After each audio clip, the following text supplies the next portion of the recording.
1 million de Libanais déracinés par les bombardements israéliens. L'exode est historique. Le pays est à genoux, ses habitants contraints de fuir sous les frappes incessantes. L'ampleur du drame dépasse l'entendement et la diplomatie reste, selon le gouvernement libanais, la seule issue possible. Un quart de la population forcée de quitter son foyer. Plus d'1 million de Libanais sont désormais sans abri, victimes des bombardements israéliens. Dans une déclaration saisissante, Nasser Yassine, coordonnateur du Centre pour les situations d'urgence, a dressé un bilan accablant. En 7 jours, 157 000 réfugiés se sont entassés dans 856 centres temporaires disséminés dans tout le pays. Et ces chiffres, qui n'ont cessé de croître, ne représentent qu'une fraction des dégâts humains causés par cette agression. Partagez cette vidéo. Abonnez-vous pour ne rien manquer. Le Premier ministre Najib Mikati ne mâche pas ses mots. C'est la plus grande opération de déplacement de toute l'histoire du Liban. Ces paroles fortes, il les a prononcées en pleine tempête politique et humanitaire. Pour lui, la diplomatie est l'unique voie de sortie. Mais est-ce suffisant face à un tel carnage?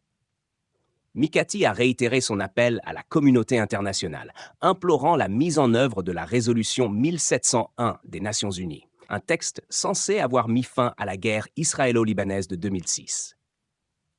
Pourtant, 17 ans plus tard, le Liban se retrouve une fois de plus pris au piège de la violence. L'impact de cette nouvelle agression est catastrophique. Des villages entiers ont été réduits à néant. Des familles, qui avaient reconstruit leur vie après la guerre de 2006, se retrouvent à nouveau sur les routes sans savoir si elles retrouveront un jour leur maison intacte. La situation dans les centres d'accueil temporaires est de plus en plus précaire. Des rapports font état de surpopulation, de manque de nourriture, d'accès limité à l'eau potable et d'une assistance médicale largement insuffisante. Une crise humanitaire qui s'ajoute aux ravages économiques et sociaux déjà infligés au pays. Et tout cela se produit dans un Liban déjà fragilisé, où les tensions internes et la situation économique plongent le pays dans une profonde crise.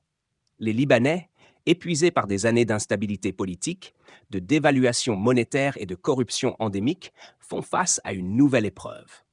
1 million de personnes sur la route, des foyers détruits, des rêves anéantis.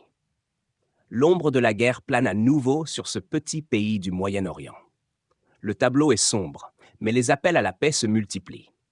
Mikati, dans un effort désespéré, tente de mobiliser la communauté internationale pour faire pression sur Israël. Cependant, les réactions de la communauté internationale restent mesurées et la mise en œuvre de la résolution 1701, bien que souhaitée, semble un lointain mirage. Le cessez-le-feu tant espéré paraît inatteignable. L'ONU, malgré ses promesses, semble impuissante à stopper la machine de guerre israélienne.